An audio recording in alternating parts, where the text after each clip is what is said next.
Isang fan nga ang nagbahagi ng kanyang thought at isa ito sa napakagandang pag-uugali ng SB19. Mula kay Ling Sunro, Hello 18, napanood ko to sa Reels so I made a screenshot and please allow me to share my thoughts. Si Stel, ilang beses nag-viral because of his guest performances. For sure, nakareceive yan ng maraming offer tapos naging maganda pa ang reception niya sa The Voice. Magaling mag-host and he's a natural comedian. For sure, he will do well on television but sobrang kita talaga paano niya pinapahalagahan ang group niya. Pablo, with his songwriting skills, pwedeng-pwede na talagang mag-solo but no, he loves sharing his song with his brothers. He even writes songs for them. Wini-wish ko din na sana mag-solo convert na siya kasi his solo songs deserve to be on the bigger stage. Say naman niya kay Ken. Ken already discovered his talent also in songwriting at paano gamitin ang boses niya. He already has connection with international artists, especially sa Japan, but still his love for the group is on another level. How about Justin? Justin, our director. Justin, pwede natin niyang i-explore ang directing skills niya, lalo't nare-recognize na siya ng ibang artists. And na-discover na din niya ang sarili niyang boses, pero kita natin na mas nalalabas niya ang talent niya with his brothers. Ano naman ang masisay ng fans na ito kay Josh?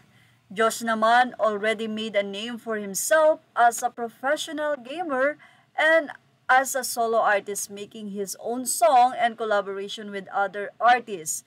But Josh chose to stay and became their first protector, especially when things got chaotic. Patuloy niya, reading all their statements made me appreciate them more.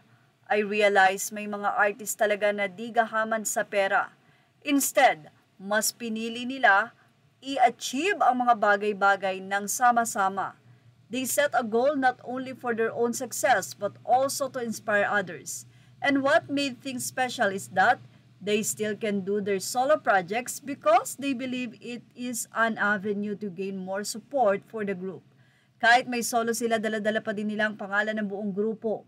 Kaya mas lalong lumalawak ang reach nila habang tumitibay ang samahan at the same time dumadami din tayong 18. Kaya naman salamat SB19 at salamat 18 dahil ang laki talaga ng impact nyo sa buhay ko.